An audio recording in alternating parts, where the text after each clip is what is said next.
tonight is my 59th birthday. I will be 60 next March.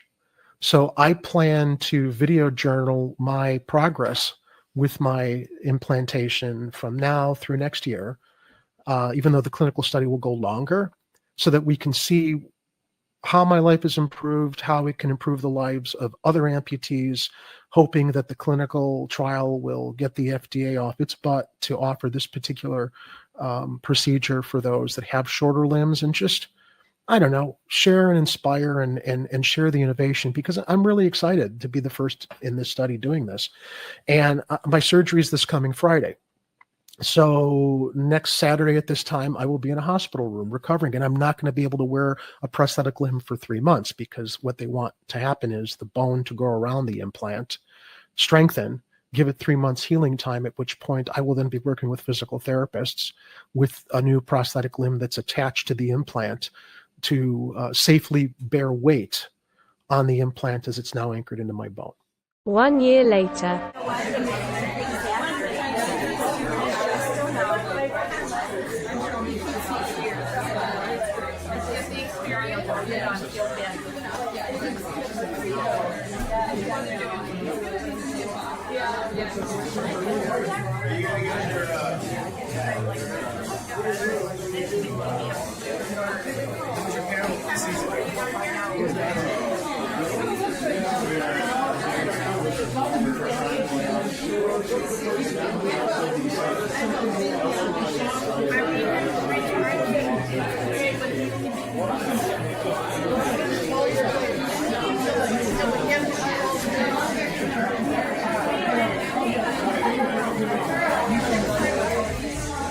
Cheers.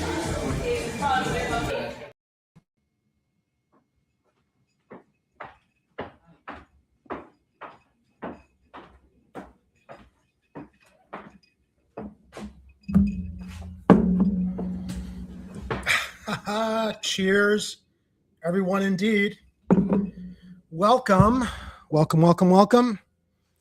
to the 1 year past, ladies and gentlemen, of my OI journey, my osseointegration journey. I'm your host, Jerry Vasilatos. I want to thank you all for joining me tonight on this most exceptionally exciting occasion. I survived. We went a whole year. Got the implant last March 28th, which would be a year to tomorrow. My last broadcast before I went in for my surgery was March 27th of last year, the night before surgery. And I'm here to share with all of you the miracle of this procedure that I went through that has absolutely, completely changed my quality of life in ways I hoped for, couldn't imagine, but I'm extremely, extremely grateful for. I want to give a special shout out to the surgical team at Northwestern Orthopedics here in Chicago, Dr. Terrence Peabody. I also want to thank my physical therapist over at Shirley Ryan Ability Lab, Eric Howe, and my prosthetist and orthotist, Mike Sosi. A team that was exceptional in getting me through the surgery, getting me through the physical therapy, and ultimately getting me fit with my newly integrated C-leg knee component artificial limb, to which I hope you saw me entering and also saw me at my 60th birthday party. I feel like this is a great reset. At 60, I'm going to be able to do a lot more. I have already been doing a lot more, and I wanted to return to the air tonight on the anniversary of the procedure to share with you what this whole year has been like. I did updates throughout the year at certain benchmarks. Honestly, realistically, there was not a whole lot going on during the healing period aside from physical therapy that I was not able to cover with recording, just because of medical and HIPAA issues related to the clinical study that I'm involved in. But I was able to get a lot of video of my visits at my 10-week update with my surgeon and my prosthetist when they fitted the component for the PressFit Osseointegration connector, as well as my 1 year anniversary where I was finally walking with the leg, and this was last December. doing my tests, lengthening lengthening and correcting the angles of the artificial limb underneath me. So before I continue, let's jump into the live chat and see who's here. Thank you, Vernon Bunch. Thank you for joining tonight. Your 1 year is May 8th. You were the first trial in Denver. It's amazing, isn't it? I really want to encourage everybody who's watching, who's on YouTube or even on Instagram, please participate in the live chat. That's the fun of doing this program, is being able to interact with all of you that have questions or those of you who've already undergone this process. Joseph Diaz, thank you so much. Cheers. And yes, it is my signature Jack and Coke drink. So yeah, where do we begin? As was recounted in earlier episodes of my osseointegration journey, I discovered this process by way of doing some research on how I might need to upgrade my sea leg component because it was almost out of warranty. And I stumbled upon, no pun intended, this amazing new procedure called osseointegration, which essentially involves a surgeon implanting a titanium post into your existing femur. You go through about a year of, well, actually not even a year. I think I was weight bearing at about 10 weeks out from the surgery. And you're going to see that in the video I've got to share with you when I went in for my consultation with my surgeon, as well as had the initial component fit. So at 10 weeks time, they had me slowly weight bear. And what that involved was them giving me a shorty limb. Well, you know what? Let me just show the video. Let me bring this up here so you guys can see what it is I'm talking about. And then we can talk about it more in the chat, as well as discuss your questions. Okay, here we are at the 10-week out. All right. Now, bear with me. Hopefully this is going to load properly so that I'm still on screen. Let's add this to the stage. You're first going to see Dr. Terrence Peabody going over my x-ray with me so you can see what the implant looks like in my bone through an x-ray before you see the fitting process of the component that then attaches to your below-knee prosthetic hardware. What we're seeing on your x-ray is this is your bone, your femur, the residual bone. This is the device, and what I want to see is this bone grow into this disc right here, from here to here, and have that bone over time lay itself down and grow into that disc on both views here. This is the side view here. Watch it grow in there. So I want to pause it for a minute. As you can see over there, the implant goes into the bone. It's got some, I believe, some pin anchors around it, but ultimately you see that cup at the bottom of the bone, which I guess kind of like looks like that over there. And what that does is, you have to imagine this is the bone, this is the end of your femur. You've got the titanium rod going in, then you've got this cup, which literally protects you as you're weight bearing, so that as that implant has become surrounded by the bone that grows around it, this is a fixed implantation. I feel like this post coming out of me, as you're going to see in a moment, is just an extension of my skeletal system as it then ends up connecting to the prosthesis underneath. So let's continue here. At least you're understanding what it is Dr. Peabody is sharing with my 10-week x-ray after the procedure. So right now what we're seeing is how the bone is growing into that kind of mushroom cap into this here, yes. That's the anchoring piece that has pores in it that hopefully bone will grow into. Okay. That allows it over time to become soft. Nice.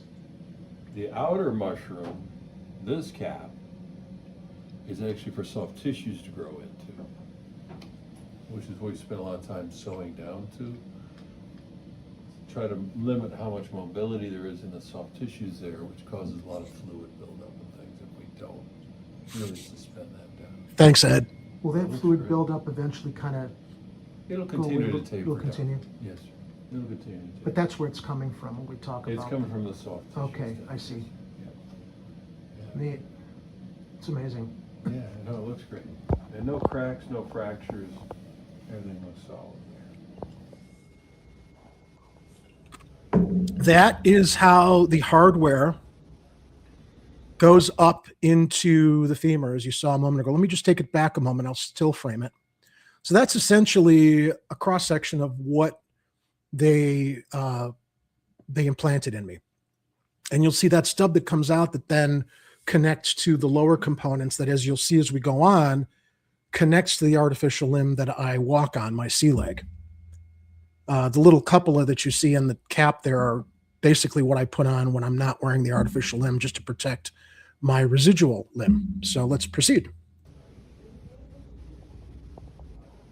That's when I was getting fitted for the shorty to begin weight bearing from the 10-week point, which I believe was in June, up through early October. Now, over time, Jerry, as you put your weight into this may cinch up onto you a little bit. Okay. It may even, as we're torquing it on right now, move towards you a little bit. That's okay. That's normal. They say once you are cleared to put 100% of your body weight on, we're actually going to have you stand just on this to make sure that that is fully seated. Okay. For now, this is fine. What were some of your limitations with your Well, leg? I lost my leg when I was 20. Mm-hmm. So, that's pretty much almost an entire lifetime of Okay. wearing conventional socket. Yeah. Now, keep in mind, ladies and gentlemen and viewers, I have a very short residual limb. This caused a lot of problems when I was using old-fashioned conventional bucket socket technology, because when you're really, really short and there's not enough for the suction socket to grasp onto, you're always running the risk of that artificial limb sliding off from the socket, which is why I didn't wear it that often. I would generally wear it socially, generally wear it if I had to do work around the house, but I was always at risk of, after 2 or 3 hours, you perspire, you get sore, it digs up into your groin. It's very, very uncomfortable. You get pressure sores. Not to mention the chore of putting it on, of which I'll show a video after we run this before you see me on the leg, because I had my friend John shoot some video of me donning my old prosthetic limb with the socket, just to kind of bring people up to speed on like how quick it is to get this thing on and start moving with it. So while what you're seeing over there is not that pretty, it's actually a very, very clean procedure in regards to how the plastic surgeons also were able to fix up what was left of a very, very tissue dense residual limb that was necessary for my socket, although I didn't always have that much stability underneath me, to something much more streamlined and cleaned up to facilitate the titanium stem coming out. Aesthetics, which served me well. Yeah. But the issue with that, which is what led me to this, was that you wear a socket prosthesis 3 or 4 hours and you just want to go home and take it off. Yeah. Because my limb is so short Yeah, now. I saw Dig up into the groin. The perspiration would make it slide off. So you never really had any reliability. If you were wearing it 4 hours and you were sweating and struggling, it could come off, which meant as much as I put time into trying to ride a bicycle, it was always like a balancing act of like it really focusing or concentrating so that it wouldn't pop off. Gotcha. Yeah, that makes sense. Yeah, getting up on a horse, forget it, horseback riding, you can't do that. Yeah. And just everyday walking. Yeah. So what I'm really looking forward to is being able to extend my wearing time. Yeah. Because I would wear my prosthesis only socially, Yeah. and that's like, I didn't realize I just went over this with you. I'm repeating the story, but it bears repeating. Literally, maybe once or twice a week, unless I had a job, I was going out for something. So, you got a prosthesis sitting in the corner like 5-6 days of the week, and when you do wear it, by the time you're in the 5th or 6th hour, it's uncomfortable. Yeah. Yeah. So what I'm looking forward to is like walking and wearing it more to just not feel limited or prohibited with stuff. Yeah, that's great. Yeah. Yeah. Yeah. Sounds like you're kind of like the optimal candidate for this thing. So, And what was surprising was the whole thing that brought my attention to it was recognizing my sea leg was going to need Thanks, Edward. either an upgrade or refurbishment or maintenance. So when I was looking into, okay, I mean, as much as I don't wear it a lot, and the sea leg is still in good shape, the components are, as I was looking at, well, what are the new innovations with sea legs? I stumbled upon osseointegration. Oh, well, okay. So it was through deciding I need to figure out what's the next steps with my sea leg that I was shocked that like this has been around for over 10 years in the country, so I was glad that. Okay, yeah. I'll be right back. Sure. So Landon is gonna be pushing down here. So Okay. you're gonna be probably pushing against him a little bit more with your right hand, kind of pull Pushing with your down left. this way? Yeah, a Okay. little bit. I mean, really, you're just holding. That's, yeah. But he's gonna wanna try to Holding spin it it. firm that way. So let me also reiterate, guys, there was no pain with this. It looks, I mean, I don't know what it looks like. It looks kind of, I don't know, little overwhelming here. Or it looks like this would be painful, and it wasn't, because keep in mind, I'm 10 weeks post-op now. The bone has grown around the implant. Joseph Diaz, located in Denver. Joseph, I got your email. I apologize I was not able to respond to you yet, but thank you for joining tonight. And I'm glad you're here. And I'm not sure if I recall in your email if you said you were going to be participating in a study or you had already participated in a study, but please, everybody, feel free to chime in the chat. Let me know where you're at with things, if you've had an implant or if you're exploring the possibility. Let me get back to the video here real quick. Yeah, he'll try to lift your right hand. You're gonna resist that. Is this set up properly? Yep. We just, yeah, just. Yep. Would it be, Yep, and we tested do we it. already have it set to? Yep, it should be set on 20. We can double check that if we click here. So Vernon, in answer to your question, I do believe they did some reconstruction of the soft tissue because my residual limb All right, ready? was much bigger Okay, at any point, let me know. and fleshier than you're seeing Ready? 10 weeks post-op after it was all healed up. I had a lot of skin grafts and cleft stitching, all gone once they put this together solidly around the bone of the implant. Don't be alarmed. Yeah, you know, they did a thigh fit, which got rid of a large amount. I think that's probably what they did with me too, because I was really surprised at how much Perfect timing on that warning. my residual limb got smaller Okay. after the procedure. Release that. Any pain or anything there? Not at all. Fantastic. Hey, Art, Fantastic. Okay. you know how it's hanging. So your taper sleeve installed. That thing, like we say, is not Down intended and to to the come left. off unless something goes wrong or something else happens. But otherwise, that is with you. Nice. Wonderful. So- Let's try this thing on now. There's where you can see a lot of the what was left of the skin grafts on my outer part of the limb. There was a lot more grafts underneath me, but that ended up being removed by the plastic surgeon once they refined the shape of the residual limb. Wonderful. Let's try this thing on now. Oh, yeah, Just in safety case we'll cover. pause for a second. So you have that. That's the cap you put on when you're not wearing your limb. We'll get less nervous about pushing on you, Jerry, for the time being. We're all a little nervous about cranking on you. Pretty simple. Yeah. So this will be. You'll take this home today. Okay. I don't know if this is gonna. Yeah. I Oh, was yeah, gonna it say still they. does. I was Okay, saying, yeah. I Oh, that's even nice. hope they designed I that wonder, thing to to cover do it, can you wear them both Yeah. together? Oh, I would imagine. I hope so. And then maybe this even kind Yeah. of helps. Oh yeah, that'll be fine. Yeah, Yeah. okay. That Wonderful. way it'll keep the gauze from Yeah. popping I out. hope they thought about that kind of thing. Yeah. All right. So that is the same little peg, same mechanism as that was on that ring. It just Okay. locks into that little groove there. So take it off, you'll just back that out like this. And you put it on, slide in there. Find that hole. So this is the procedure of attaching that So that's how you intermediary would come component off. And Oh, then, there's a little, is there a plate? Maybe we need to tighten that a little more. that then connects to the lower.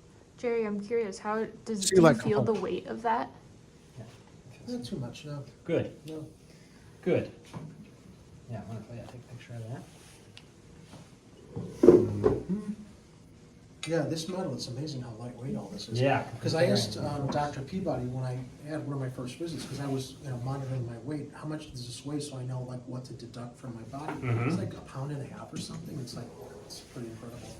Gotcha. We'll have you stand next to it, and we're gonna take a measurement based from the bottom of that abutment down to the floor, Okay? and then we'll subtract off the height of a chair. We'll figure out what our build height needs to be for the prosthesis. Okay. and then we're gonna go put the foot and the thing together, and something's gonna happen. You wanna stand? You want me to stand? This way.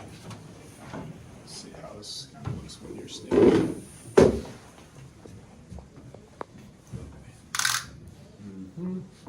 So now keep in mind, this is all Yeah, I think that looks. just for And with weight this bearing thing too, like, we'll probably have the ability to exercises do it a tiny bit. from June through October. They didn't put me on the full limb Like, I think we until put the plus late September, 7 early on. October. But what they're doing here is taking all the measurements so they know how long to adjust the lower prosthetic hardware. Also, they needed to let me know how tall a table I needed to get, an end table in my house, because I was Yeah, 'cause you'll doing probably always be weight-bearing wearing shoes, exercises. I would think, at least. And what I mean by that is I'd have like an end table, coffee table that was maybe about 3 feet tall. And as you see the shorty stem that they're going to give me at the end of this video, I would progressively bear weight on a scale on this short table over the course of June, July, August, about 3 months, where I would incrementally increase the amount of weight I was bearing on the scale so that my bone would get strong and get used to the weight bearing as I was leading into the implant, which would eventually be connected to the artificial limb. So here we'll continue. Understand that when you're doing this at therapy, and it's not so specific. We just need to be in the ballpark here. About 64.2, somewhere in there. Centimeters. Yeah. Okay, go ahead and have a seat, Jerry. We are going to go and we got to take that off. So here, Jerry, you can practice. Okay. Complicated, but go ahead and unscrew that top screw, a turn or so. It's done. It's done. There you go. Nice. Beautiful. All right, you hold that. We'll be back with a short little prosthesis, and then it's time for action. Okay. Wonderful. Okay. Okay.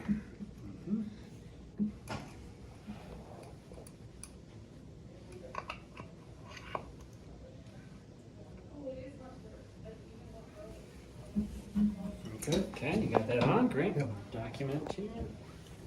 That's what they call the shorty. And there's the scale.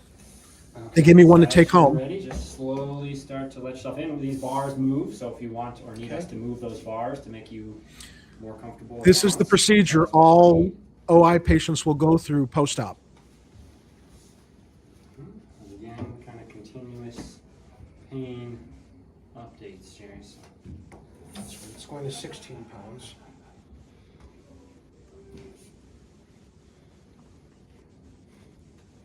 Yeah, Vernon, they probably got rid of a lot of my atrophied muscle. where A lot of the physical therapy that followed I'm preceding and after the 10-week period I'm taking was as much weight off this side as a lot of okay, there we go. exercises with the hip Right there around 50. to strengthen flexing backward and sideways so that once I was on the We limb, figured as much. I had that, That's all right. But that's not a bad kind sign. of- It still didn't hurt. Yeah. I had that strength to be able to Just don't do it again. Okay. forward. We're good. And pain on that? No. Great. Okay, hop down, Jerry. Okay. So if the connector ever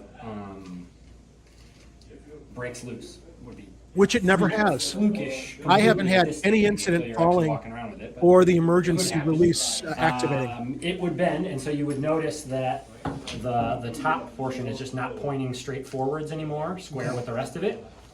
And what you do is, just hold this firmly in between your knees, or maybe here in your arm, wherever you can get it. Easier said than done right here. But put that in there, and you just put this in, and then pull, and you're going to pull it back to neutral with some force, and it's going to kind of click or a pop. You're going to hear and feel a little pop. Like as it snaps into place, that's normal. It's not breaking if it makes a noise when it does that. It's supposed to click back in, back to straight ahead, and then you're good to go. Cool. Okay, so we'll give you this as well. It's just there to have a little more leverage if you need to turn on it. That's why there's two of them. It's the same screw hole. So that's the 10-week process where they got me fitted with the intermediary component to do my weight bearing exercises on before they fitted me with the C leg for regular walking. Now I want to, before I bring up the next video, let's address some questions in the chat. Vernon shares he had a great team with Dr. Stone back at Anschultz. Awesome experience. That's cool, Vernon. So let me just backtrack here. Vernon, you had your procedure done in Denver.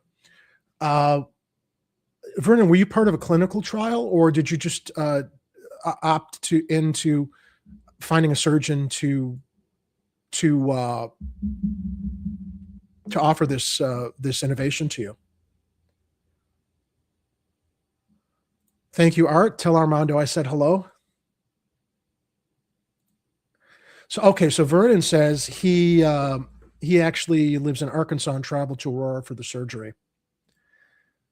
Amp to amp 800. Hi, this takes me back a few years, Jerry. So amp to amp, does that mean you had an OI implant? I'm not clear on the context of what you're sharing there, but tell me more. Now, Art asks if I lost weight since then. I'm going to be completely transparent with everybody regarding this question.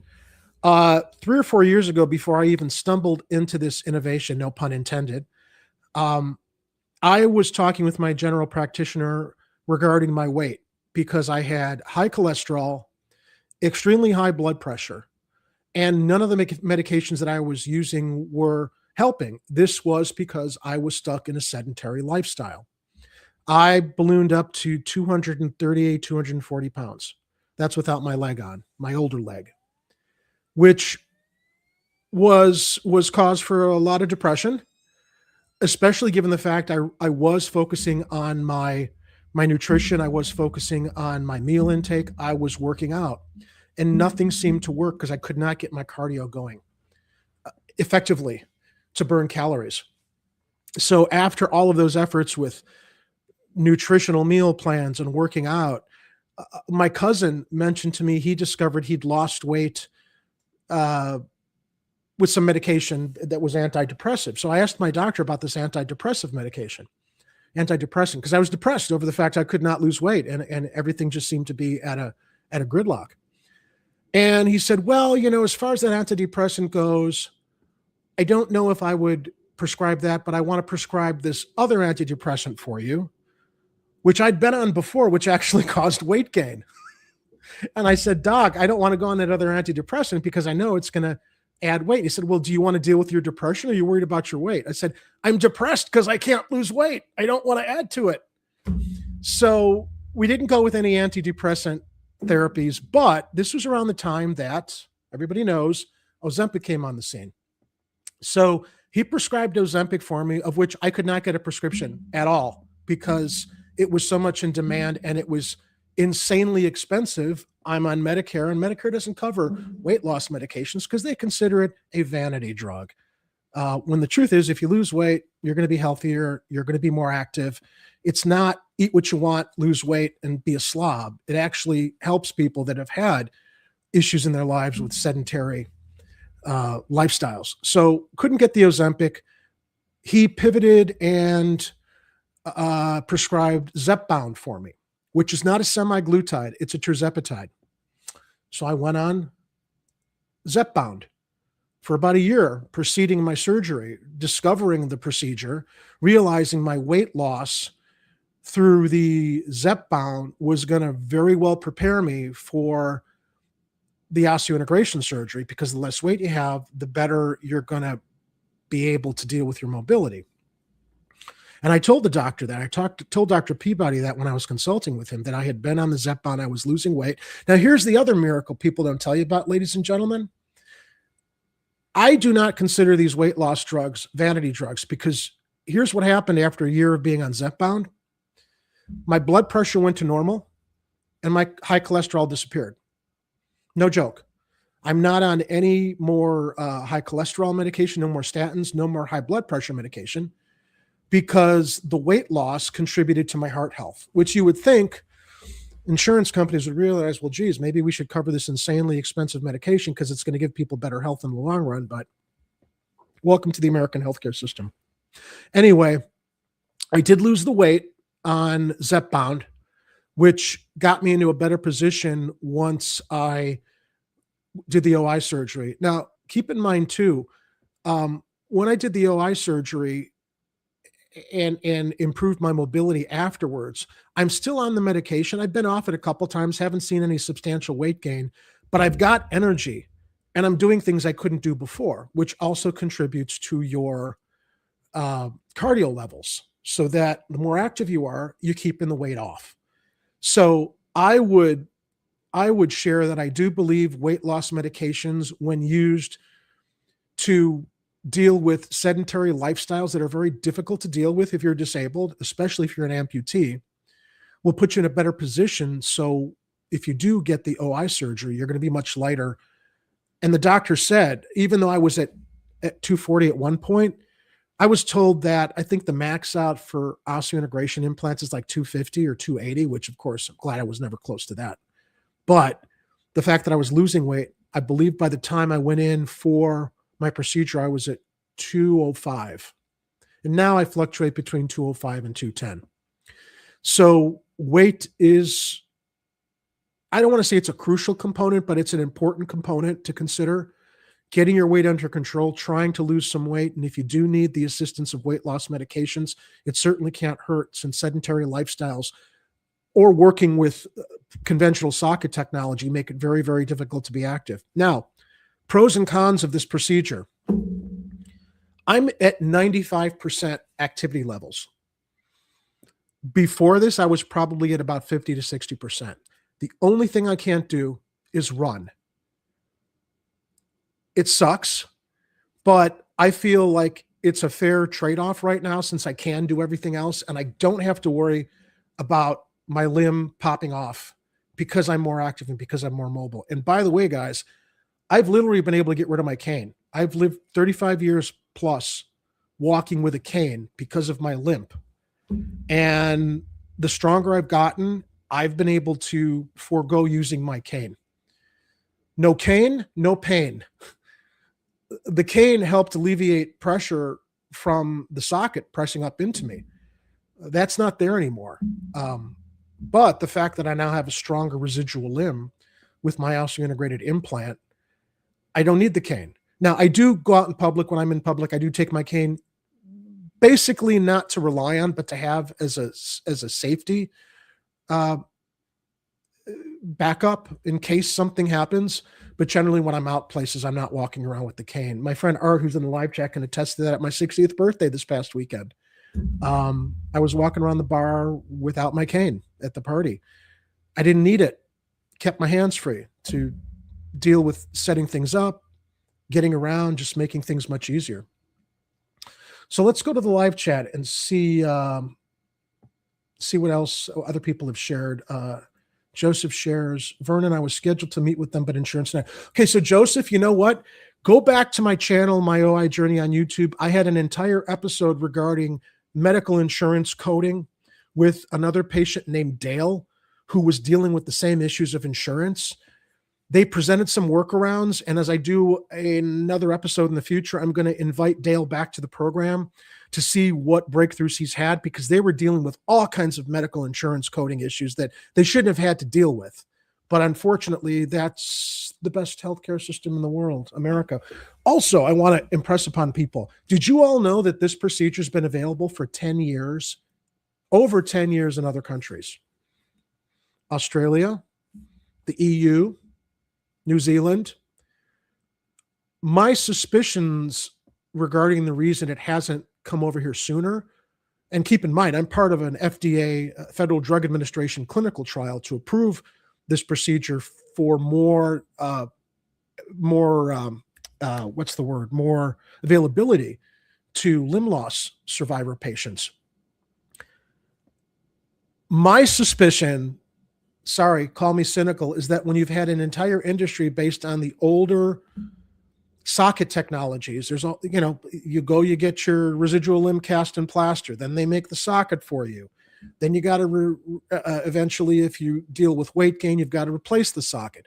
Guys, that's a whole industry, and that's a money-making industry, as you know, when you're looking at your insurance as an amputee.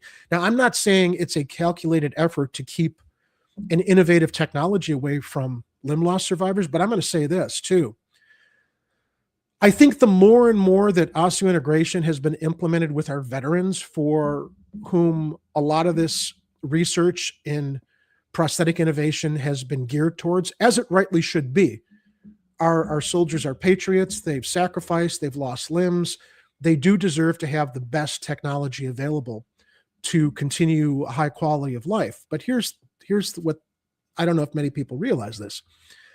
Our tax dollars fund the research in prosthetics and orthotics and that kind of innovation to serve our veterans, right? So our tax dollars support all that to help support our veterans.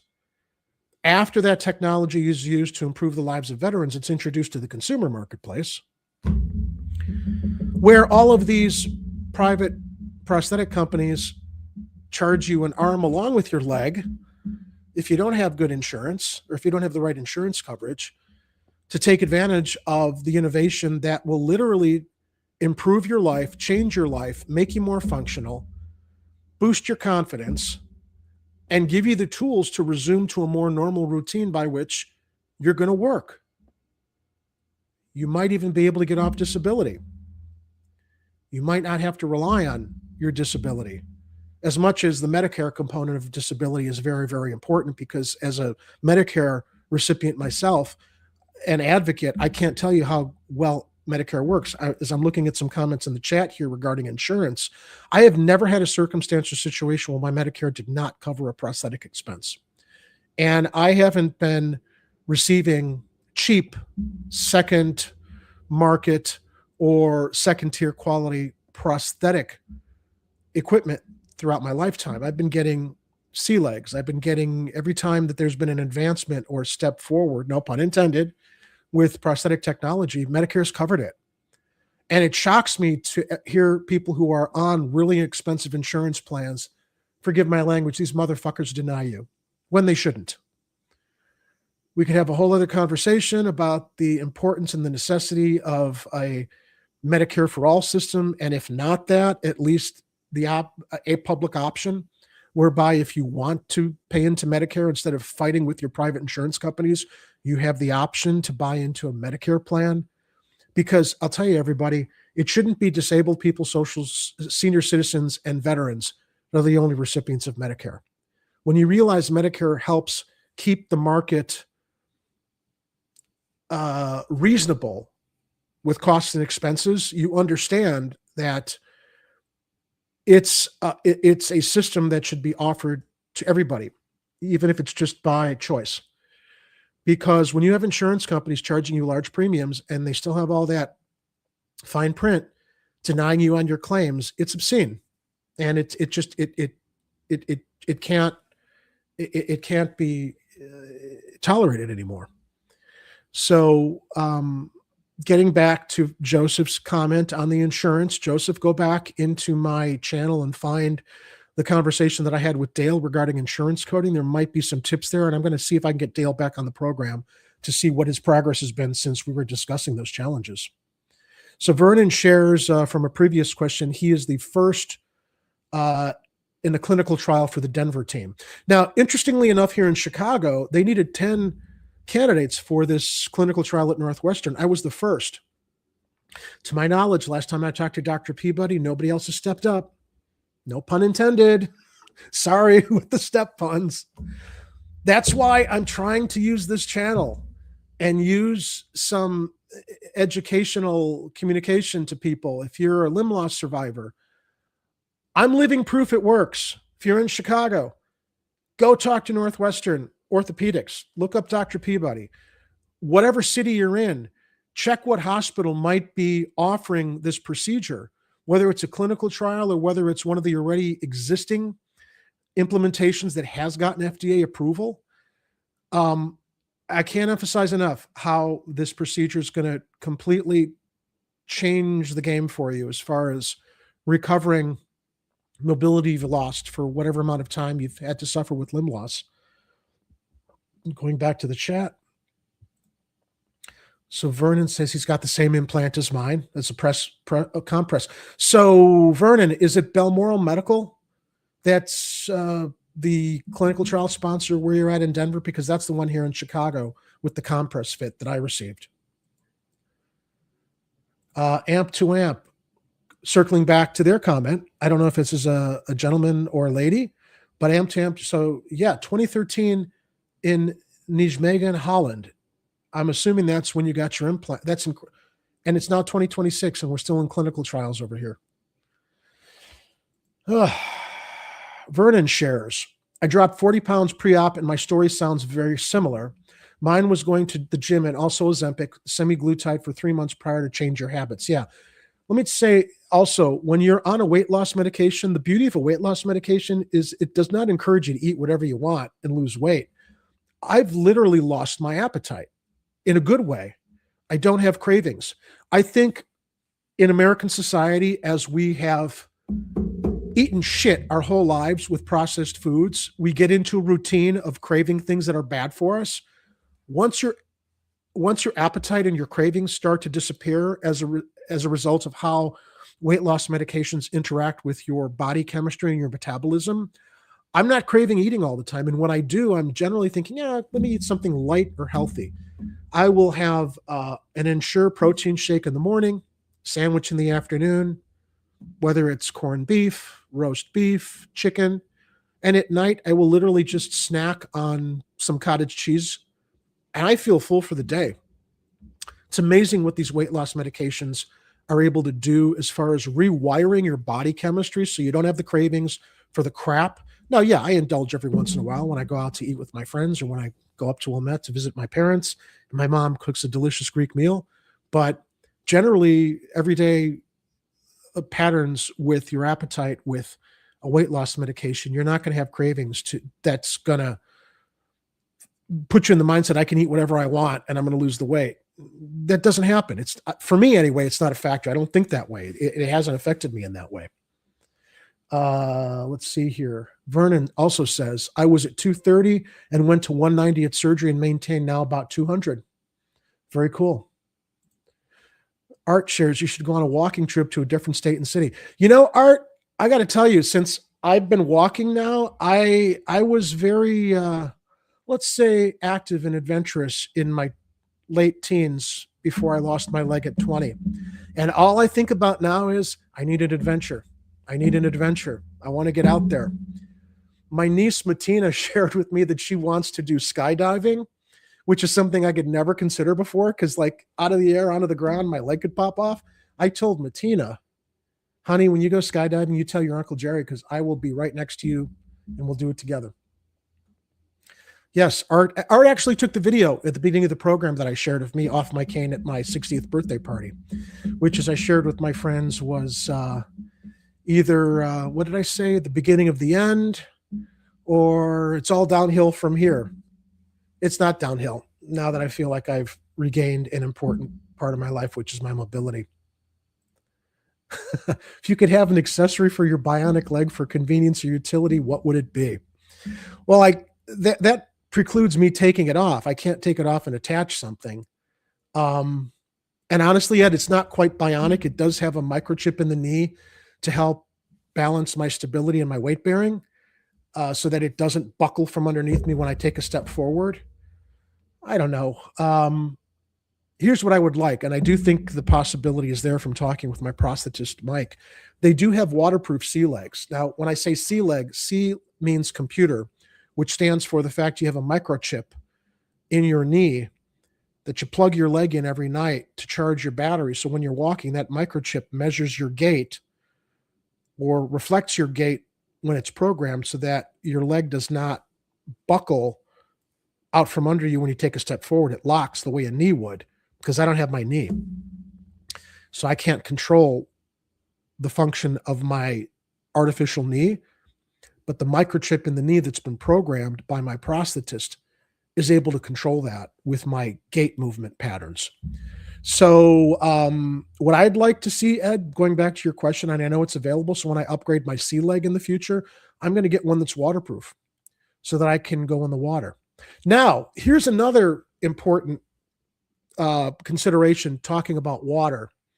I have been told when you get an osseointegrated implant, you cannot go in lake or river water because you risk infection, which is a legitimate concern. I live in Chicago. Lake Michigan is just east of me, and I'd like to go to the beach, but I'm not going to be able to go in the water. You can go in salt water, and you can go in chlorinated pools, because salt water and chlorinated pools are able to deal with the bacterial factor that your doctor is concerned about, because where the stem comes out of my residual limb, water can go up and it could get into my body. So if you've got water with bacteria in it, like lake or river water, that could be a problem. So that is a sacrifice. Thankfully, I haven't had to deal with it yet. And when I do swim, I go to pools.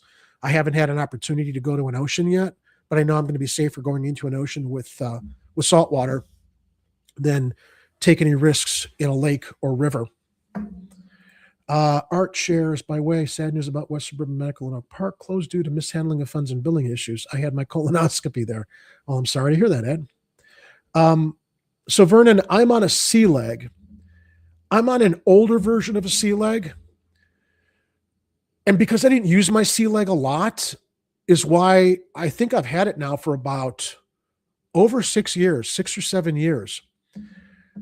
The reason, or by means of exploring the fact I was probably going to need to upgrade my sea leg because I was worried, it is out of warranty, even though it's working fine, because I never used it a lot in the past. I'd only wear it like once or twice a week. So it's still got some life left in it. But once I realized the warranty was up, it would cost more to refurbish it instead of replace it. That's what brought me to Northwestern. And after I discovered the breakthroughs with osseointegrated surgery as it related to lower limb prosthetics. So I'm on an old 6 or 7 year old sea leg.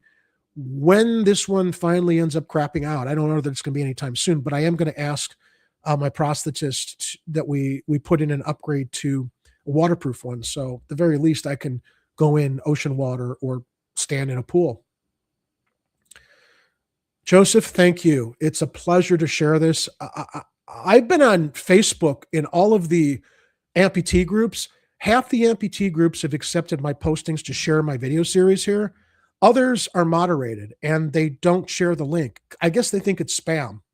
I had one moderator tell me, you know, you broke the rules posting something and I'm giving you a warning. This was an amputee group because, you know, you posted something that I'm assuming he thinks was self-serving. I said, you know what? I'm really sorry if you think that this isn't relevant to the limb loss survivors in your group. I'm trying to share information that could hopefully help benefit them from my shared experience. If you think that this is something that, I don't know, is spam, that's really short-sighted. So I know a lot of Facebook amputee groups, their moderators aren't always seeing posts, and I do understand the need to make sure you keep real spam out. But I was kind of shocked at many of the amputee support groups that I was trying to share this live broadcast to, the link, so people could participate in the chat as they are right now. The posting is still in moderation. Vernon shares. Let's see here. Oh, here we go. I'm sorry. I've lost track of where I was in the chat. Okay, what knee was I on? I know of one other that I chat with on Facebook that has done it in Denver. She's in North Carolina. Okay, so yeah, Vernon, you're part of the Balmoral transdermal compress. That's what I got. That's the clinical trial we're in. And limb loss survivors across the United States watching this, check the medical centers in your city that specialize in prosthetics, or I'm sorry, in orthopedics. My go-to hospital in Chicago has been Rush Presbyterian. I was born there. I healed there after I lost my limb when I was 20 years old, after I was transferred from Cook County Hospital. So Rush Presbyterian in Chicago was the first place I went to, their orthopedics department, and it shocked me. They had no idea what osseointegrated surgery was all about or what the process was. So Google searching, I found Northwestern, which was at the forefront, and I guess the only medical center in the city with an orthopedics department that is offering this procedure, along with the clinical trials for the transdermal compress that Vernon and I received. So yeah, a lot of people, a lot of medical providers are in the dark about this. Ladies and gentlemen, share and subscribe my channel so that more patients as well as medical personnel can discover this. It's really important to get the word out on how valuable this procedure is in changing everyone's qualities of life. Joseph, yes, I would say just go to Google, clinical osseointegration clinical trials. See if there might be one in your city. Let me speak to my experience with the clinical trial. When I went to meet Dr. Peabody at Northwestern to consult on osseointegration, yes, they could have provided one of the other processes, but he said, we're in clinical trials for limb loss survivors who have high amputations like yours. Balmoral Medical will cover the costs of the procedure or of the osseointegration. I processed that to mean all of the expenses were going to be covered. Well, after the procedure was done, I got my bill from Medicare with my copay, which wasn't a lot. It was about $2,000. But Medicare was billed about $60,000, which they paid for the surgery. What Balmoral Medical covered was the device itself, which is fine. It's apparently like, I don't remember if it was a $30,000 or $50,000 component, but that's what Balmoral Medical covered so that I could participate in the clinical trial, basically be a proof of concept to show that this works. So if you do get involved in a clinical trial in your city and they say they will cover the expenses, they're probably talking about the expenses relating to the implantation that they put inside you. Make sure, if you're on private insurance, as we were discussing with Dale in one of my previous broadcasts, you got to have a conversation with your private insurance ahead of time so that you don't do it, have the device covered, and then have all these other expenses you can't take care of that insurance is dicking you around with. In regards to Medicare coverage that I receive, I made sure that the medical staff at Northwestern communicated with Medicare to make sure that any expenses I was going to incur would be covered minus my reasonable deductible. And as it turned out, they were. So insurance and paying for this procedure, even in a clinical trial, is very, very important for you to do some homework on ahead of time. Art says, smoke weed and you'll gain weight back fast. Ha, ha, ha. Well, you know, Art, no judgment here. Thankfully, that's not a problem for me because I don't smoke weed. It's not a judgment call. I just think it smells like shit. Thank you. I'll just stick with my Jack and Cokes every once in a while and kick back that way. Vernon shares loss of appetite was the driving force, or you get full with less food. Mama used to always say, clean your big old plate. Yeah, isn't that interesting, Vernon? When I go out to eat, I see the portions. They're insane because I don't have an appetite or cravings. I look at a portion, I'm like, I'm not going to feel compelled to finish this. I'm going to take some of it home because portions in American society are pretty big. And yeah, there was a lot of good food at my 60th party, Art, but you know, it was interesting. I grazed like a plate this big, and I think that was it. Speaking to the weight loss medication. Amp to Amp is a dude. All right, thanks for clarifying that. More than a decade in, I've got to say that everybody who's in good health deserves osseointegration. It should be the default treatment unless you have another health factor or are still growing. Now, here's an interesting aside conversation on that. I have a dear friend in Chicago who's a bilateral amputee above knee. And I've been telling him, you got to talk with my surgeon about this. You got to explore this. I know it's not going to be as easy for a bilateral amp because you're dealing with limb loss on both sides, but it's still going to improve your mobility and not dealing with painful prosthetics with the old conventional socket technology. He told me he consulted with his doctors, but they told him he was going to have to be on antibiotics for the rest of his life. I was off antibiotics in 3 months. That's the protocol. No, you don't have to be on antibiotics the rest of your life after you get an osseointegrated implant. Now, I'm sure they will use antibiotics to treat infections if they occur. As I stated earlier, you got to stay out of river or lake water or water that contains bacterial elements. But aside from that, speaking for myself, as far as the protocols went, I only had to be on the antibiotics, I think, up to 3 months post-op, and then I was off of them. So to Amp's comment, yeah, this should be the default treatment. Why isn't it? There's a lot of money to be made from socket technology. It's going to wipe out a market of healthcare providers that are giving the older technologies that have to be replaced. Am I being too cynical, Amp to Amp? I don't mean to be, but as we see basically the foundation of the American healthcare system, it's very hard not to be cynical as to why advancements and innovations are withheld from patients that just want to improve the quality of their lives and basically get back to some sense of normalcy.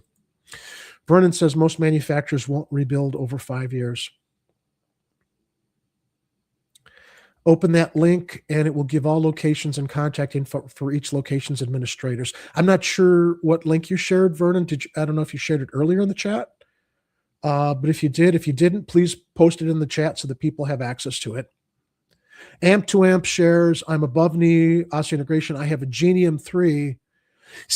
I wear it all the time, 18 hours a day. I love walking. 5K is easy. I hit a wall at 10K. Doing what you like is an incredible boost for treating depression and your confidence. Now, I have talked to my prosthetist, Mike, about a Genium, specifically about how a Genium has the ability, as I understand it, to basically lift your weight back up if you're going step over step. Because right now, when I go up steps, even with my C leg, I got to take it one step at a time. My assumption was, oh, look who joined us, Oreo. My cat just jumped up here. Can't see him yet. My perceptions of the Genium is it allows you to walk step over step. Although my prosthetist said it's not all it's cracked up to be. You're not going to be walking step over step really quickly. I haven't ruled a Genium out, but I am interested in how it functions, allowing you to bear weight step over step. Oh God, this is awful. Vernon shares, my Blue Cross denied the implant as mentioned, and Balmoral did the same with Blue Cross, covering hospital expense, and Balmoral covered the implant. So wait, I guess I got to take it back a step. Vernon, your Blue Cross denied it. Balmoral did the same with Blue Cross covering hospital expense, and okay, so if I'm following you correctly, it looks like Balmoral did bill Blue Cross, and Blue Cross covered it, and then they covered the implant. Is that how I'm reading that? Art, you know better. Okay, here's a good question. Any severe draining from the stoma? Severe? No. But there is drainage. Not a lot. It is a little gross. I am a very OCD hygienic person. I shower every day.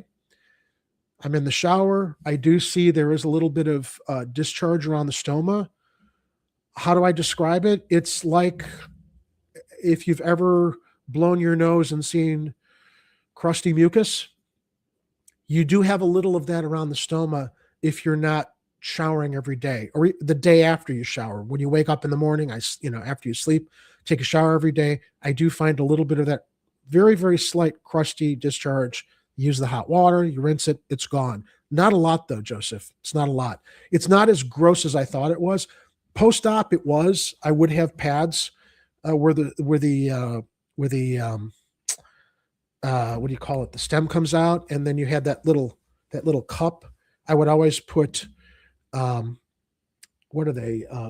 pads underneath there to help keep any draining on the pad that I would replace after I cleaned. I use saline every day. I use saline to clean the stoma area after I've taken a shower, to always keep it as antiseptic as possible. That's the word. So we've covered a lot of comments in the live chat. Let me now share with you video preceding my procedure that I spoke earlier in the program about how long it takes to put on conventional socket technology. Before, this is pre Osseointegration, ladies and gentlemen. I'll share this with you. I want to thank my friend John and Art, who were gracious enough to help me shoot this video, this little intimate look into the life of an amputee that a lot of people are not aware of. John, my cinematographer friend who shot this, said, I had no idea this is what you went through every time you had to put on your leg and go out in public. So here we go.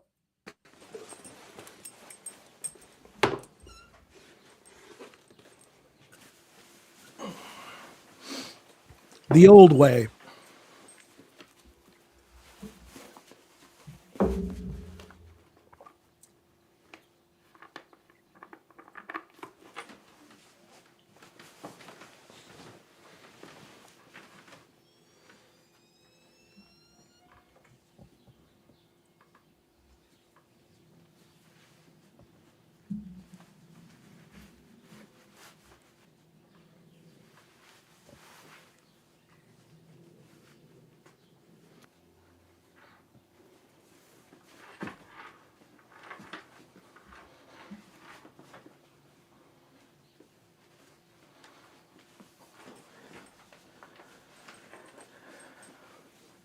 Every day you get yourself together to go out, this is what you got to deal with.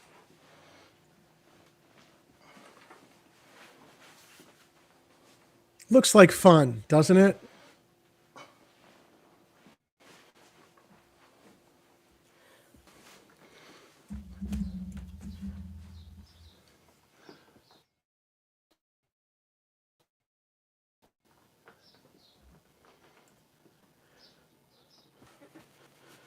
That's the, you pull yourself in with the pull sock, you got the valve.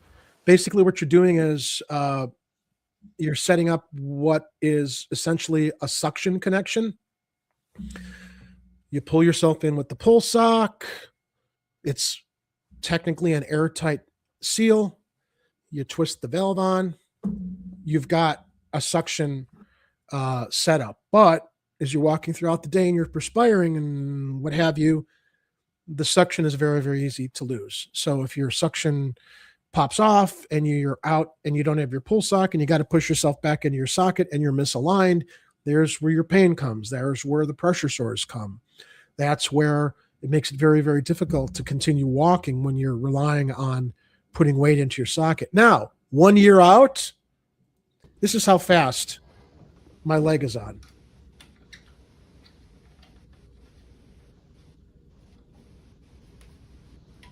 Boom. That's it. Up and going. That's it. Little hex wrench. It's hard to express how like remarkable this is and what a night and day difference it was from wearing the socket. Oh, I believe that. I was telling, I'm sorry, I forgot your name, sir. Elon. Elon. I was telling Elon earlier that, you know, my time wearing my limb was limited because the socket would be pushing up into my groin. I'd get pressure sores. I'd be sweating. In 3 hours, I'd want to go home and just rip it off because of the discomfort. Yeah. This, boom, it's amazing. Fantastic. The amount of time I can wear it, how much I want to wear it, how much more I want to be up and walking. That's Which is also, I think, helped some of my cardio exercise because it was very difficult to like get up and moving with the socket and the possibility of popping off. And Yeah. Oh, sure.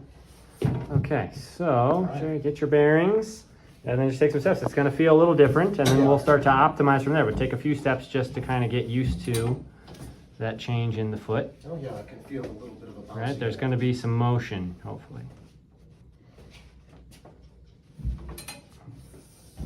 There you go.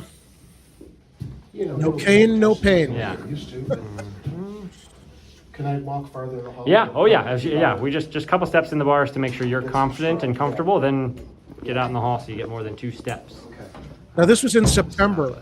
You know what I'm feeling right now, I'll get over it, I guess. Yeah, I think so. I think As long as Oh, actually, no. This was, it looks good. I think And December. can see actual like ankle motion happening where before Yeah, this was a follow-up you were at a visit. right angle And I would at hit all hard. times. Now, like that foot's moving in both directions in a way I love to see. Yeah, I think And I think that motion is what you're feeling. And I'm Plus, hoping that it the goes other from thing too weird is- to like, oh, actually, you appreciate it as like compliance. my natural instinct is to go this way, Mm-hmm. which is good now because this is the right point as opposed to how it was before. So now that I can like kind of bring my feet together, I'm walking faster and Yeah, and your knee is swinging nice and true, is it? It's Yeah. not doing the little fishtail. This Yeah, looks yeah. excellent here. This looks really excellent. That little spring is also helpful with energy. Yep. Oh yeah. Yeah, I would hope. I mean, it's hard to measure without a lot of, without doing the true science, but I would hope you feel anecdotally like, yeah, I can go a little further without taking a break, or a little faster. Do you see a little bit of a pop as I'm coming up? I mean, I do feel like I'm bouncing on this side. I don't Yes, think it's a yes, bad that's thing. that return coming off. I can see the spring close and open. Yeah. Yeah, I can see it moving. So you see that, Sean? Like you can see the action we're getting coming off the top of that foot. So what we're comparing is an X-ray. This is from June, and now 12 months later. And what I'm seeing is increased bone flaring out here, similar to an elephant's foot, as it's growing into the disc here. Compared to the older film, it was just sort of flat. This bone seems to be flaring out and actually growing in. So it's anchoring and getting stronger, and Yeah. it's cool to see the bone It's growing around counting it. less on this mechanism and more just into the bone and growth right at the end. That's incredible. Well, everybody, this is my Dr. Peabody at Northwestern. He's a miracle worker. No, you really are. I can't express how happy I am with how this has just improved my quality of life and That's fantastic. more comfort. Thank you. The miracle of medicine. I had taken some notes prior to this live stream to cover some points. I'm looking at my outline right now to make sure I've covered everything. So let's talk about the recovery period. A lot of people think that this is a long process. It can be, I think, if you go through the two-step osseointegration process that is not related to this particular implantation. Was there pain? Of course there's pain. There's pain in any surgical recovery, but it's not as difficult as, well, maybe because I've lived a lifetime of surgeries as a result of my original injury, as well as shoulder surgeries and a knee replacement. I might be a little bit more, how should we say, used to overcoming that, but it's well worth the brief recovery period you're in. I expected a year ago when I started this, it was going to take about a year to recover to where I could return to the air tonight and share with you. It was very successful, and I can't recommend it enough. Yeah, there's some pain, there's some fatigue. I haven't had any complications. I think I attribute that to the fact I was in pretty good health, aside from the physical disability of the limb loss and having 2 shoulder surgeries for physical injuries. I haven't felt helpless during the recovery at all. You're essentially just managing pain medication. You have to listen to your physical therapist, trust them, collaborate with them, listen to your body. There were some points where I was arguing with my physical therapist on the angle of my foot needing to be out more, or having it adjusted outward physically versus me doing the exercises to like strengthen my hip. Eventually it was basically a compromise somewhere in between. Yeah, I did have to strengthen my hip. As time went on, I realized the strength in my hip was going to help me maneuver my foot the direction I was used to with my natural left foot. But there was a necessity to do a little bit of physical adjustments with the actual hardware in the ankle and the angle of the foot. But once you get past the weight bearing, you relearn how to walk. It's not like flipping a switch, although it is like getting back up on a bicycle. It takes a little bit of time. I would say, though, that my recovery period, once I was weight bearing on an actual limb after the trial periods of gradual weight bearing, was a month. And I still used my cane. It's taken me from October through January to feel comfortable going without my cane. And that's about building up strength in your hip and all the muscles that you still have in your residual limb that were dormant, that were not firing off the way they were seated inside of a bucket socket. And here's the great thing. This is what happens. You start feeling something you never felt before with your socket. You feel connected. This is a part of me. I get up with confidence, walk. I don't think twice anymore about, oh, this is going to slip off me. It's a part of me. And I'm experiencing natural movement I haven't experienced for 35 years. And that's the part of this that really is a miracle. So 1 year later, did it work? Short answer, yes. Is it a miracle cure? I say it is. It's not a cure in the sense you're going to be running again if you're in above knee, but it is a cure in the sense that you're going to regain the confidence you lost, feeling that you have stability underneath you and consistency and the level of connection with your physicality you didn't have before when you were putting something on and taking something off that could pop off. This doesn't. So you have more confidence walking and living your life. I'm hoping we're going to talk in the future. I do have a prosthetist who wants to come on the program, and she is not an osseointegration prosthetist yet. I'm really grateful that she wants to come on the program and talk about prosthetic technologies. But I did tell her ahead of time, I said, I'm a big advocate for osseointegration now. This might be a challenging conversation because while you practice with conventional socket technology, I think OI osseointegration is the future. However, that said, I think OI is absolutely necessary for above knee amputees. No question. I will die on that hill. I don't necessarily think osseointegration is necessary for below knee amputees. As long as you have your knee that you can control and you're attaching something below the knee, you have that confidence and stability that you don't have if you've lost your knee as an above knee amputee. Now, that's not to say lower limb, below knee amputees shouldn't consider osseointegration. I would say, if you're interested in it, go for it. I don't know that it's going to make or break the quality of your life since you still have your knee.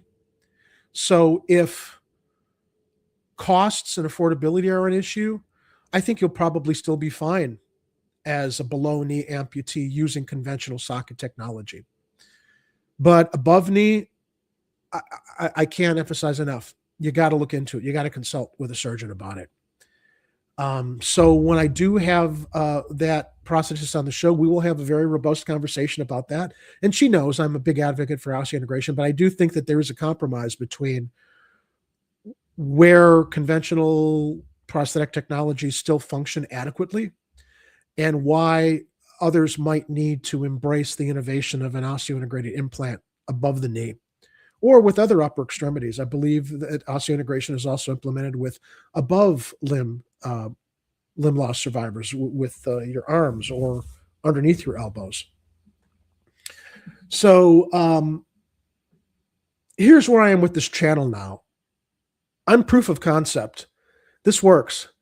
I'm not going to retire the channel. In fact, I want to see how I can grow this channel to encourage other limb loss survivors who've gone through the osseointegration process to share their successes, challenges if there are. I'm very lucky. I don't feel that I've suffered any challenges aside from the fact I can't run, and I never expected that I was going to overcome that hurdle, just by virtue of the realistic expectations and logistics of my physiology.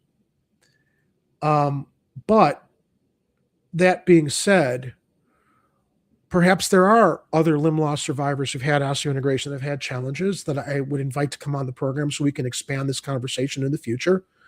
Despite the fact I feel I'm an absolutely positive, optimistic example of what this procedure can offer you, it's not fair for me to say that there might not be people with other issues that have undergone this process that are still dealing with challenges that we do need to talk about. And I'd love to hear about them too, because the whole point of this channel is to share experiences to try to help educate limb loss survivors as best as possible from firsthand experiences of limb loss survivors like myself and others to make an educated decision on if this is for you. I would suggest it is.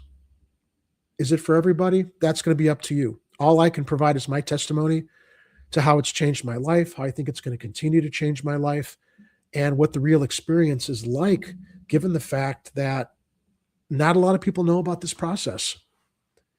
And they should, because it is life-changing. Let me go back to the live chat here. Wrap this up with a couple of different comments. Am I that different, Art? Am I? Maybe physically. But thank you. I appreciate that. So Vernon shares, worst pain or continuous pain in my case pretty much ended once staples came out, and at 2 weeks and stitches at 3 weeks, it relaxed the muscles and was instant relief. Yeah, that was my experience too. Once you get the stitches out and you're past the initial post-op surgical trauma to your soft tissue and your muscles, from that point on, it's just strengthening and healing. Thank you, my friend. Amp to Amp says, yeah, Jerry, great that you are so enthusiastic. I completely agree with everything you said so far. Well, because you've experienced it, Amp to Amp. That's great. Yeah. You know what? Email me. You want to come on the show and share your experience? Anybody in the live chat, whether you've undertaken this procedure or not, want to share your experiences perhaps as a pre-op amputee, or share your experiences having done this. I want to keep the show going. I want to also explore other limb loss survivor issues. I want to continue to explore the insurance labyrinth that people have to deal with, healthcare, disability advocacy and rights, dealing with ableist discrimination. These are all important issues that all limb loss survivors have to deal with. Joseph states, I'm a baloney and I agree with you, but I'm done with sockets. Yeah. So Joseph, it sounds like you understand what the difference is, but yeah, I think it will give you, no pun intended, a leg up beyond wearing a socket below the knee to maybe give you a little bit more confidence with whatever activity you're engaged in. All right. So I've got 8 viewers in the live chat. I want to thank you all for joining me tonight. This program is going to live on the My OI Journey YouTube channel. It's going to be available through myoijourney.com. You can see my banner down here. Please like and subscribe to the My OI Journey YouTube channel. It would really help spread awareness, boost numbers. Share the channel with your friends. Share the channel on Facebook or other limb loss survivor support groups. I also want to share that My OI Journey is part of the Chicago Corner Network. What is Chicago Corner? Chicago Corner is a YouTube channel based here in Chicago that covers national, political, cultural, local news from a Chicago point of view. I'm broadcasting My OI Journey through the Chicago Corner Network, through our StreamYard channel. It's its own channel, but we also are proud to have it as part of the Chicago Corner Network as we're expanding our program on Chicago Corner. I would really invite everybody, please go check out Chicago Corner on YouTube. We just did an incredible series of interviews with candidates for Congress and the Senate here in the Illinois primary. A couple weeks ago, we had 10 candidates come on the show to interview, to go over the issues. Chicago Corner is also a foundation and platform for anybody in the Chicago or Midwest area to come on and talk about what's happening in their community, outside of what's happening here on My OI Journey, which relates to osseointegration and disability issues. Please check out Chicago Corner on YouTube. Please like and subscribe to that channel as we continue to grow, as well as My OI Journey here on My OI Journey YouTube channel. Amp to Amp, I'll be happy to support you. Well, thank you. And likewise, I'm here to provide whatever platform I can to voices to share what's going on. Joseph, thank you. I will keep the channel going. You want to participate in the conversation, come on, share your experiences. Everybody, email me. My email is on, actually, let me get the website up so you can see where I've been promoting this. Now, remember also, people, next month, April, is Limb Loss Awareness Month. And I am going to be doing my damnedest to share this channel as it relates to limb loss awareness and amputee issues. and disability issues. Here's my website, myoijourney.com. I'm going to put it in the chat.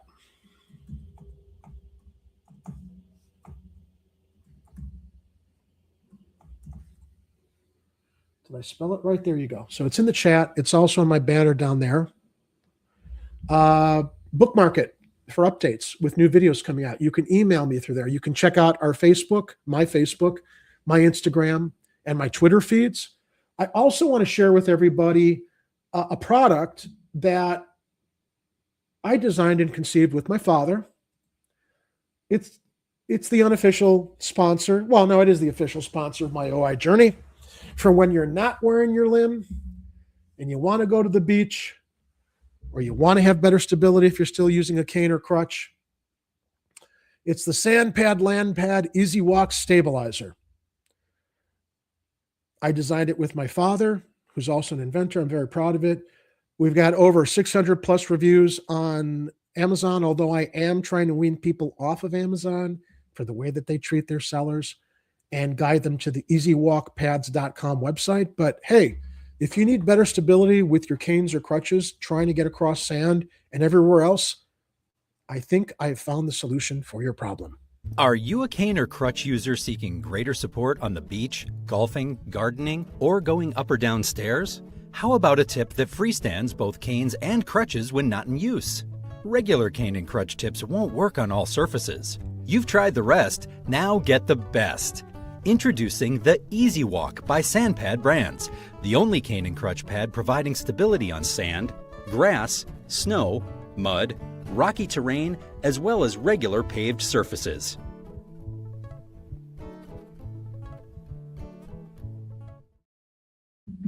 There you go. If you need some extra stability beyond your osseointegrated implant or your socket prosthetic, that solves the problem. I'll share that whole concept came out of me having to take my leg off to get across a beach. Geez, back in 2003, I was in Greece. Couldn't get across the beach without my socket prosthesis. And I'm like, oh, I know what I need. I'll go on Google. I'll find this product. What you saw, I'm like, somebody has to make this. And surprisingly, they didn't. So thanks to the expertise and brilliance of my dad, I drew on a napkin what this thing should look like, a pad, connects to a cane or crutch to help you widen your base of stability getting across sand or beaches so you can get to the water and swim, and voila. It was originally conceived as the Sand Pad, which was a product for, I thought was just going to be for amputees with crutches, and it evolved into a product that also serves cane users. It's freestanding, it's lightweight, and I might be introducing a new iteration of the SandPad Easy Walk for trekking poles for hikers that want to be able to use their hiking poles on the beach. So that might be forthcoming this year. We will see. Vernon adds before we close, Jerry posted Balmoral link here on live on your YouTube page and Facebook page. Thank you. I'm glad people can find that. Check out everybody, Balmoral Medical. They're out on the East Coast, but they're the ones involved in the offering clinical trials to amputees that want to participate in the clinical trial for FDA approval. Check the most notable medical center in your metropolitan area. Here in Chicago, it was Northwestern. Not sure what it's going to be in New York, LA, or other major metropolitan centers, but just do a little bit of research on Google or use your AI. That helps too. But Balmoral Medical is the clinical trial sponsor that will cover the expenses of the implantation so long as your Medicare or your private insurance covers the rest of the expenses related to the actual surgery and post-op physical therapy. So with that, ladies and gentlemen, I want to thank you so much for joining me tonight.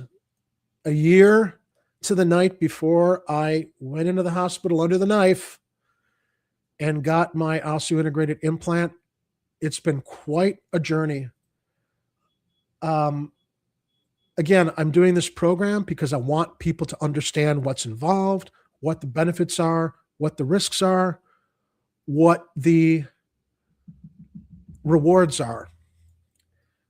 Because nobody should walk into something like this without knowing the truth. All right, everybody. Thanks again for joining me tonight. I'm so grateful you were able to tune in, participate in the live chat. Everybody, thank you, Amp to Amp. Email me. You guys want to come on the program, guys and gals? Also, I can't emphasize enough, please share this channel on Facebook amputee pages so we can get more traffic.